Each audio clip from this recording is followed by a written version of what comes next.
নমস্কাৰ সকলোকে।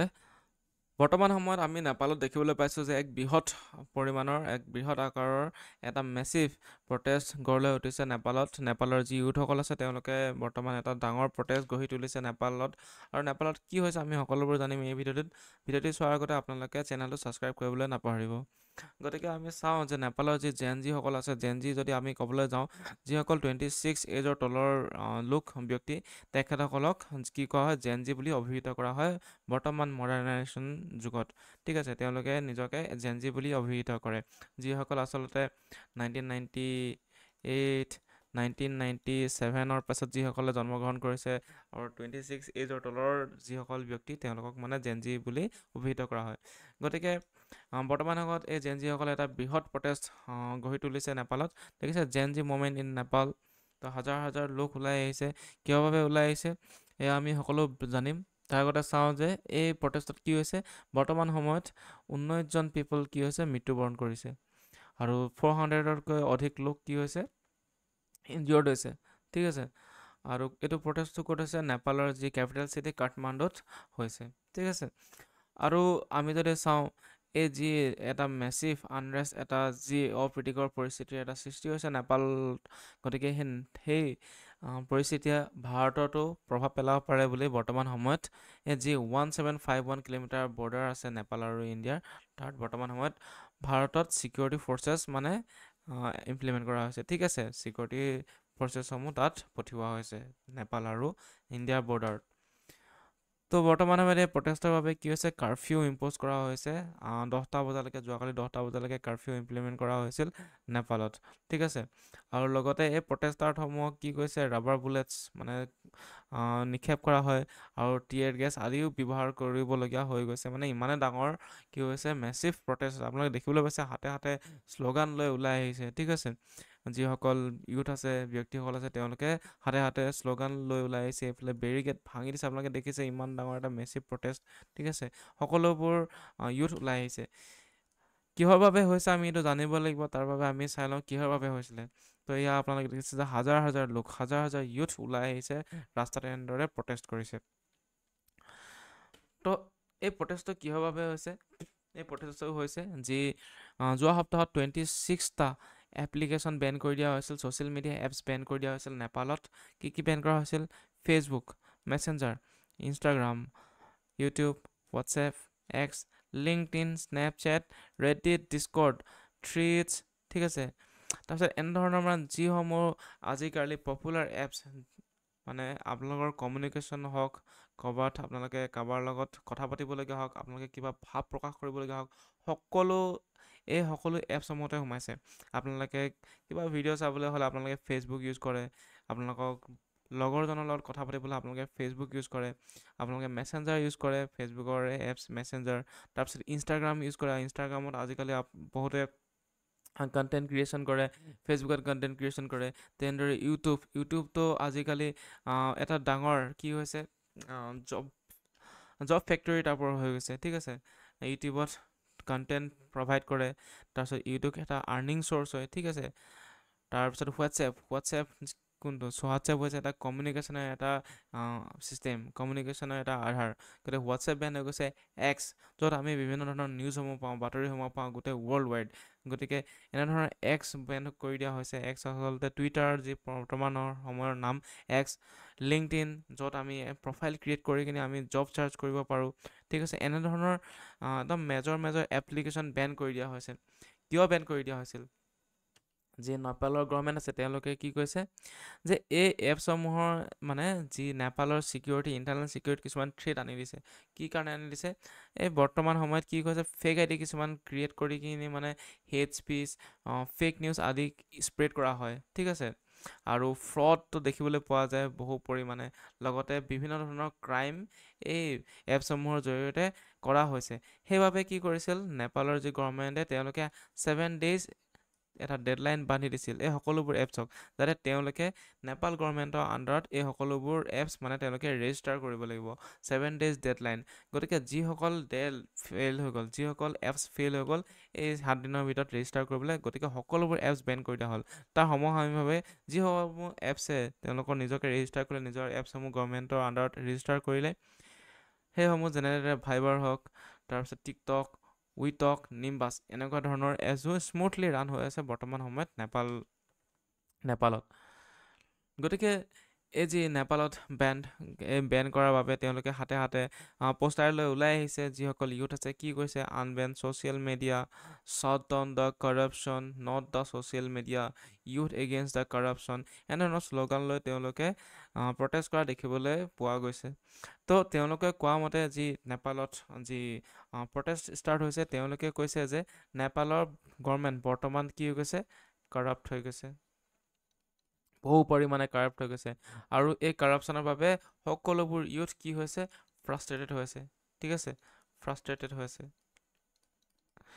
গতিকে এই ফ্ৰাষ্ট্ৰেটেড যি হৈ আছে, এক লাৰ্জ ফ্ৰাষ্ট্ৰেটেড হৈ আছে, যি বৃহৎ পৰিমাণে যি ফ্ৰাষ্ট্ৰেটেড হৈ আছে, এই যি নেপালত যি এই 26টা এপছ বেন কৰি দিয়া হ'ল, এই যি 26 এপছ বেন কৰাৰ বাবে এইটো জাষ্ট এটা ট্ৰিগাৰ কৰিলে এই যি আগৰ ফ্ৰাষ্ট্ৰেশ্যন আছিল, সেইবাবে এই ইমান ডাঙৰ এটা মেচিভ প্ৰটেষ্ট গঢ় লৈ উঠিছে বুলি নেপালৰ ইউথসকলে ক'ব দিছে। যে তেওঁলোকে কৈছে যে যি নেপালৰ গভৰ্ণমেণ্ট বৰ্তমান সময়ত কাৰাপ্ট হৈ গৈছে আৰু সেই কৰাপশ্যনৰ বিৰুদ্ধেহে এই প্ৰতিবাদটো তেওঁলোকে কৰিছে বুলি কৈছে। তেওঁলোকে পোষ্টাৰৰ জৰিয়তে, তেওঁলোকৰ যি নিউজৰ জৰিয়তে কৈছে তেওঁলোকে। ঠিক আছে, গতিকে আমি যদি নেপালৰ এতিয়া যদি গভৰ্ণমেণ্টৰ কথা শুনো, তেতিয়াহ'লে নেপালৰ গভৰ্ণমেণ্টে কি কৈছে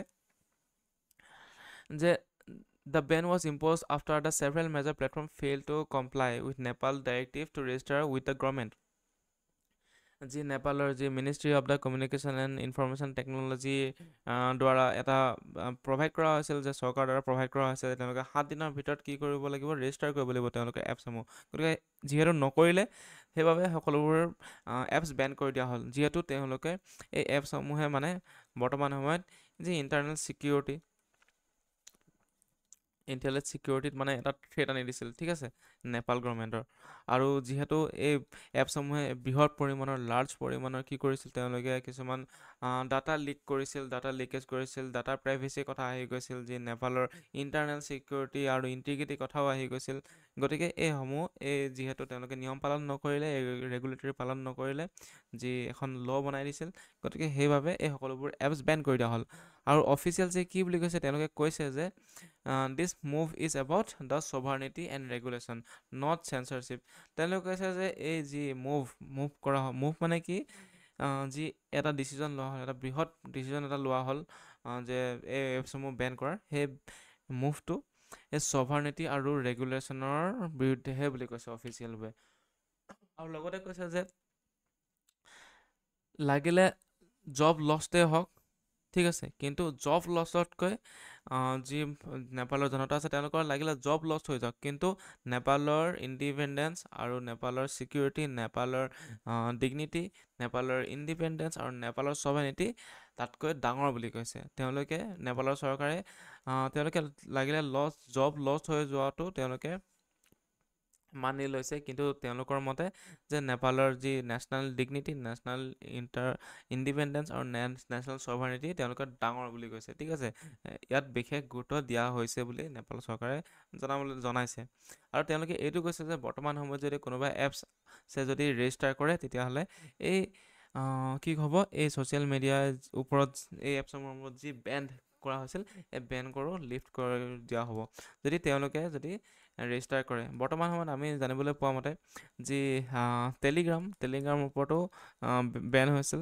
এই টেলিগ্ৰামো ৰেজিষ্টাৰ যিহেতু বৰ্তমান কৰিছে, আৰু গতিকে এই বেন টেলিগ্ৰামৰ ওপৰত অতি সোনকালে উঠিব বুলি আমি জানিবলৈ পাইছোঁ। ঠিক আছে, আৰু তেনেধৰণৰ এটা দুটা এপছ আছে যাৰ পৰা অতি সোনকালে আকৌ নেপালত চলিব। গতিকে চৰকাৰৰ এই ভাষ্য এয়া আছিল, যি ডিগনিটি, ইণ্ডিপেণ্ডেঞ্চ আৰু ছভাৰ্নিটিৰ ক্ষেত্ৰত মানে কম্প্ৰমাইজ নকৰে বুলি। কিন্তু নেপালৰ ইউথসকলে কি বুলি কৈছে, তেওঁলোকে কৈছে যে যি এই ফেচবুক আছে, কি আছে, হোৱাটছএপ আছে, তাৰপিছত কি ইনষ্টাগ্ৰাম, ইউটিউব,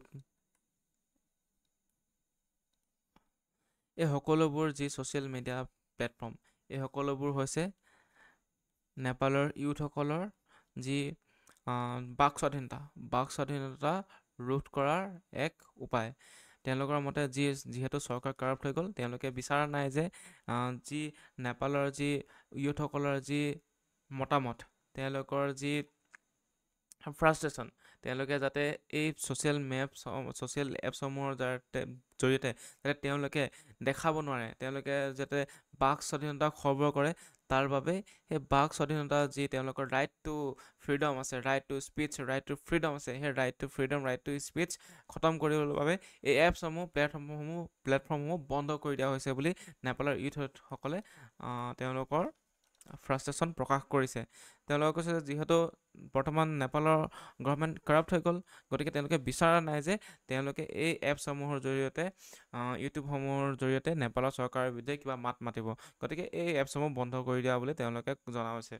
ঠিক আছে, গতিকে চৰকাৰ কোৱা মতে যি নেপালৰ ইণ্টাৰনেল ছিকিউৰিটি থ্ৰীত আহিছে, আৰু ইউথে কোৱা মতে কাৰাপশ্যনত তেওঁলোকে যিহেতু কাৰাপশ্যন হৈছে, গোটেই নেপাল গভৰ্ণমেণ্ট কাৰাপ্ট হৈ গৈছে, গতিকে তেওঁলোকে যাতে মাত মাতিব লাগে নোৱাৰে, তেওঁলোকে যাতে বাক স্বাধীনতাটো যাতে নাইকিয়া কৰি পেলাই, গতিকে তেওঁলোকৰ right to speech, right to freedom যাতে খতম কৰি পেলাই, তাৰ বাবে এই এপছবোৰ কোনো যাতে মাত মাতিব নোৱাৰে চৰকাৰৰ বিৰুদ্ধে, সেইবাবে এই এপছসমূহ মানে বন্ধ কৰি দিয়া হৈছে বুলি তেওঁলোকে ইউথসকলে জনাইছে। গতিকে এয়া আছে ফুল মানে যি ষ্টৰি, ফুল কাহিনী। আপোনালোকে দেখিছে একদম লাৰ্জ এমাউণ্টত একদম হাজাৰ প্ৰটেষ্টাৰ্ছ ওলাই আহিছে বাহিৰলৈ। ঠিক আছে, আৰু যিসকল প্ৰটেষ্টাৰ্ছ সেইসকল আচলতে স্কুলৰ ইউথ হয়। ঠিক আছে, ইউথ হয়, স্কুল ষ্টুডেণ্টছ হয়। ঠিক আছে, আৰু বৰ্তমান সময়লৈকে কিমানজন 19 জন কি হ'ল মৃত্যুবৰণ কৰিলে, আৰু 400+ কি হৈছে ইনজিয়ৰ্ড হৈ গৈছে। ঠিক আছে, সৰু সৰু যি ইউথসকল আছে সকলো ওলাই আহিছে মানে এই প্ৰটেষ্টাৰ, আৰু কৈছে যে ন' more corruption, it's our country. তাৰপিছত ইয়াত আপোনালোকে দেখিবলৈ পাইছে ইয়াত এইটো ইমান ধুনীয়াকৈ ওলাই যায়, উই কেনট চেঞ্জ। ঠিক আছে, it's our country and we want change. Yes, it's our country and we want change. এনেধৰণৰ প্ৰটেষ্ট যি পষ্টাৰ্ছ আপোনালোকে দেখিবলৈ পাইছে, no' more corruption, it's our country, we want change. গতিকে এনেধৰণৰ এটা বৃহৎ প্ৰটেষ্ট গঢ় লৈ উঠিছে। আৰু ইণ্ডিয়া আৰু যদি নেপালৰ ৰিলেশ্যন চাবলৈ যায়, ইণ্ডিয়া আৰু নেপালৰ যি ৰিলেশ্যন বহুত এটা ভাল ৰিলেশ্যন। ঠিক আছে, বিভিন্ন সময়ত নেপালত আমি জানো যে ইণ্ডিয়া আৰু নেপালৰ কি আছে, ফ্ৰী মুভমেণ্ট এগ্ৰিমেণ্টটো আছে আপোনালোকৰ মানে বৰ্ডাৰত, মানে আপোনালোকে ফ্ৰী মুভমেণ্ট আপোনালোকে দেখিবলৈ পাব। আৰু নেপালৰ যি গভৰ্ণমেণ্ট, নেপালৰ লগত ভাৰত গভৰ্ণমেণ্টৰ এক ভাল সম্বন্ধ আছে, বহুতো ষ্ট্ৰেটেজিক তেওঁলোকে ছিগনিফিকেঞ্চ আছে। ঠিক আছে, সেইবোৰ আমি বেলেগ ভিডিঅ'ত আমি দেখিবলৈ পাম। গতিকে আজিলৈ ইমানেই। যদি নেপালত যদি এনেধৰণৰ যদি চৰকাৰ সাল সলনি হৈ যায়, যিহেতু আমি দেখিবলৈ পাইছোঁ বৰ্তমান সময়ত কি হৈছে, শ্বেখ হাছিনা যি বাংলাদেশৰ প্ৰধানমন্ত্ৰী আছিল, বাংলাদেশৰ প্ৰাইম মিনিষ্টাৰ আছিল, তেখেত বৰ্তমান কি হৈছে, ইউথসমূহে মানে প্ৰটেষ্ট কৰি যি এক ভাইলেঞ্চ সৃষ্টি কৰিলে, এক অপ্ৰীতিকৰ সৃষ্টি কৰি গোটেই চৰকাৰে খতম হৈ গ'ল। সেইটো মমেণ্টটো কোনে হাতত লৈছিল, ইউথসকলে হাতত লৈছিল। গতিকে এই নেপালৰ যি মমেণ্ট, সেয়াও ইউথসকলৰ দ্বাৰাই কৰা হৈছে, যি জেনজিসকলৰ দ্বাৰাই কৰা হৈছে। গতিকে ইউথসকলে যদি বিচাৰে তেওঁলোকে যিও কৰিব পাৰে। ঠিক আছে, যিহেতু ইউথসকল হৈছে এখন দেশৰ আগৰ হ'বলগীয়া সোণালী ভৱিষ্যত। গতিকে ইউথসকলে যদি বিচাৰে তেওঁলোকে যিও কৰিব পাৰে, তেওঁলোকে চৰকাৰৰ সাল সলনি কৰি দিব পাৰিব। গতিকে এনেধৰণৰ যদি চৰকাৰ সাল সলনি হৈ যায়, যিহেতু এক এক্সাম্পল দেখিবলৈ পাইছোঁ আমি বাংলাদেশত যি হৈছিল, শ্বেখ হাছিনাৰ চৰকাৰ খতম হৈ তেওঁলোক পলাই যাবলগীয়া অৱস্থা হৈ গৈছিল। এনেধৰণৰ ঘটনা যদি নেপালতো সৃষ্টি হয়, গতিকে এনেধৰণৰ ঘটনাই ইণ্ডিয়াতো বিৰূপ প্ৰভাৱ পেলাব। যিহেতু নেপালৰ লগত ইণ্ডিয়াৰ এক ভাল সম্বন্ধ আছে, আমি বিভিন্ন মিলিটেৰী টাই আপ হওক, ষ্ট্ৰেটেজিক ছিগনিফিকেঞ্চ বহুত দেখিবলৈ পাওঁ। যেনে সূৰ্য কিৰণ বুলি এটা আমি নেপালৰ সৈতে যি আৰ্মি এক্সাৰচাইজ কৰোঁ, আৰু লগতে চিভিলাইজেশ্যন টাই আপো আছে। ঠিক আছে, ৰুটি বেটিকা নাটা বুলি আছে। ঠিক আছে, কালচাৰেল ৰিলিজিয়াছ কিনশ্বিপ আছে। তাৰপিছত ৰিচৰ্চ পাৰ্টনাৰশ্বিপো আছে, কোচি গণ্ডক মহাকালী ট্ৰিটিছ আছে গভৰ্ণমেণ্ট ৱাটাৰ শ্বেয়াৰিঙৰ লগত। তাৰপিছত আছে এনাৰ্জি আৰু কানেক্টিভিটিৰ ক্ষেত্ৰত ক্ৰছ বৰ্ডাৰ পাৱাৰ ট্ৰেড আছে। ঠিক আছে, তাৰপিছত আছে জয়ানগৰ কুৰ্থা ৰেল লিংক আছে। তাৰপিছত আছে ডিফেন্স কৰ্প'ৰেশ্যন, যেনেকৈ সূৰ্য কিৰণ মিলিটাৰী এক্সাৰচাইজো কৰা হয় নেপালৰ লগত। তেনেধৰণে এইবোৰ বহুতো ছিগনিফিকেঞ্চ নেপাল আৰু ভাৰতৰ ৰিলেশ্যনৰ। গতিকে যদি নেপালত যদি এনেকুৱা ধৰণৰ ঘটনাৰ লগতে ভাৰতৰো যিহেতু ভাৰতৰ ভাল সম্বন্ধ, ভাৰততো বিৰূপ প্ৰভাৱ পেলাব। গতিকে আপোনালোকে কি ভাবে আপোনালোকে কমেণ্ট কৰি জনাব। যদি চৰকাৰে যদি দেখে যে পৰিস্থিতি বেয়া হৈছে, তেতিয়াহ'লে নিশ্চয়কৈ তেওঁলোকে এই বেন যি ছ'চিয়েল মিডিয়াৰ ওপৰত কৰা হৈছে, অতি সোনকালে চাগে তেওঁলোকে লিফ্ট কৰি দিব। এনেধৰণৰ মানে লাগিছে এনেধৰণৰ যে তেওঁলোকে অতি সোনকালে চাগে এই বেনসমূহ লিফ্ট আপ কৰি দিব, যিহেতু এক মেছিভ প্ৰটেষ্টৰ সৃষ্টি হৈ গৈছে। গতিকে আজিলৈ ভিডিঅ'টোত ইমানেই, ধন্যবাদ। বাকী আপোনালোকে কমেণ্ট কৰি জনাব কেনেকুৱা লাগিছে, আপোনালোকৰ কি হ'ব নিচিনা লাগিছে নেপালৰ ভৱিষ্যত আৰু ভাৰতৰ লগত যি নেপালৰ টাই আপ সেয়া কেনেদৰে চলিব, আৰু নেপালৰ যি বৰ্তমান সময়ৰ যি পৰিস্থিতি সেয়া আপোনালোকে কি ভাবে আপোনালোকে কমেণ্ট কৰি জনাব। গতিকে আজিলৈ ইমানতে সামৰিছোঁ, ধন্যবাদ।